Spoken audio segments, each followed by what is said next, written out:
Have you ever been forced to do something that was right by the rules, but wrong for your heart? Have you ever looked into someone's eyes and realized that the situation in front of you wasn't as simple as it seemed? Because I have. And the truth is, that moment changed me forever. I'm a police officer. I've spent years training myself to stay calm, to stay logical, to follow rules without letting emotions interfere. In my world, hesitation is dangerous. And feelings? Feelings are something you leave at home before you put on the uniform. But no one ever prepared me for her. It was a normal day. No chaos, no urgency, no signs that something life-changing was about to happen. I was just doing my job, moving through the day like I always do, structured, controlled, predictable. And then I saw her. She wasn't creating a scene. She wasn't running. She wasn't even trying to hide. She was just standing there, holding something tightly in her hands, as if letting go would mean losing everything. And in that moment, I knew what I had to do. I walked toward her, my steps steady, my expression neutral, my mind focused on procedure. That's what I do. I don't overthink, I act. Ma'am, I said calmly, I need you to come with me. She looked at me, and there was something in that look, something I couldn't explain. It wasn't fear. It wasn't anger. It was something deeper, something heavy, something tired. And then she said something that broke through every wall I had built inside myself. Are you going to treat me like a criminal or like a human? That question wasn't part of my training. There's no manual that tells you how to respond to something like that. So I did what I had always done. I ignored the emotion and followed the rule. I took what she was holding, I held her wrist, and I placed the handcuffs on her. And in that exact moment, something inside me hesitated. Not my hands, not my actions, but something deeper. Her hands were cold, not just physically cold, but the kind of cold that comes from carrying too much. For too long, and for a second, I felt it. I felt her silence. I felt her exhaustion. I felt the weight she wasn't showing. But I still did my job, because that's what I'm supposed to do. I arrested her. At the station, everything went as expected. Forms, questions, procedure. She didn't argue. She didn't defend herself. She didn't even try to explain. And that's what stayed with me. Because most people fight. Most people try to prove they're innocent. Most people try to be heard. But she didn't. She just sat there, quiet, like she had already accepted everything. And that silence? It followed me. So I broke my own rule. I asked her something I wasn't supposed to care about. Why? Just one word, but it carried everything. She looked at me for a long moment, and then she said, because sometimes you don't choose right or wrong. You choose survival. That line didn't sound like an excuse. It sounded like truth. And that's when everything changed. Because suddenly, she wasn't just a case. She wasn't just a report. She was a person, with a story, with a reason, with a reality I hadn't seen. I started noticing things. The way she avoided eye contact, not out of guilt, but out of exhaustion. The way her voice stayed calm, not because she wasn't scared, but because she was used to being strong. The way she didn't ask for sympathy, because she had stopped expecting it. And without realizing it, I started thinking about her.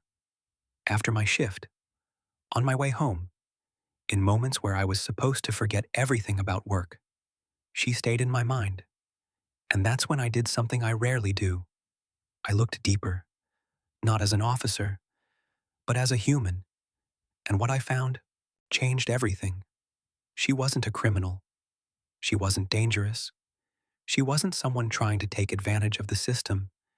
She was someone who had run out of options, someone who had been fighting alone for too long, someone who didn't need punishment.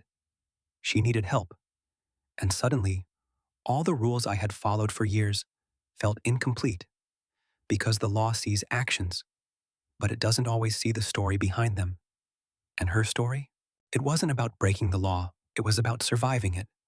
So I went back to see her again, this time, not just as an officer, but as someone who needed to understand. She looked at me, confused. Did I forget something? She asked softly. I shook my head. No, I think I did. And for the first time, we talked. Not officer to suspect, not authority to accused, but human to human. She told me about her life, not in dramatic detail, not trying to gain sympathy, just enough for me to understand. She had been strong for too long.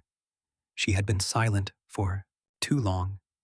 She had been alone for too long.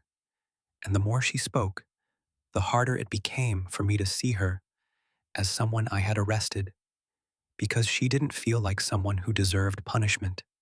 She felt like someone who deserved a chance. And that's when it happened. Not suddenly, not dramatically, but quietly, like everything else about her.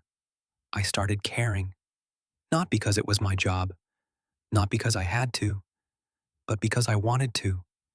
And that scared me, because in my world, that's dangerous. You don't get attached.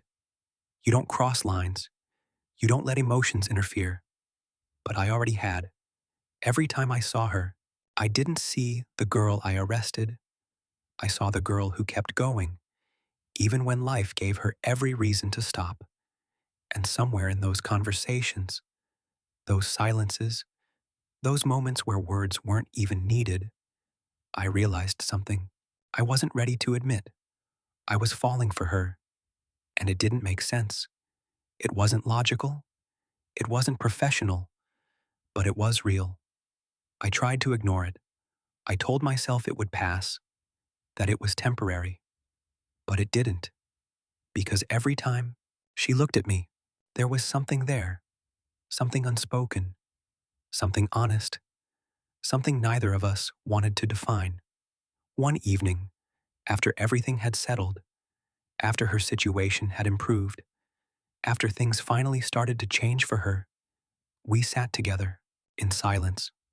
No uniforms, no roles, no distance, just two people who met in the most unexpected way. She looked at me and said, You know, that day, I thought you were just like everyone else. I smiled slightly. And now? She looked at me for a moment, then said softly, Now, I think you were the only one who actually saw me. That moment hit deeper than anything else, because that's all she ever wanted. Not sympathy, not excuses, just to be seen. And I realized something too. I didn't fall for her because of what happened. I fell for her because of who she was, when everything was against her. And maybe that's what real connection is. It's not about perfect timing. It's not about perfect situations. It's about finding someone in the middle of chaos who still feels right. I don't know what happens next. I don't know if stories like this are meant to last. But I do know one thing. That day, when I put those handcuffs on her, I thought I was doing my duty. But I didn't realize I was stepping into a story that would change me forever. A story that taught me that not everything is black and white. That sometimes people aren't wrong. They're just out of choices. And sometimes the person you're told to judge becomes the person who makes you question everything you believed. So if you've ever looked at someone and thought you understood their story, pause. Maybe look again, because you might only be seeing the moment, not the reason. And sometimes, behind every mistake, there's a story you haven't heard. And sometimes, that story becomes the one you never forget. And sometimes that story becomes the person you fall for.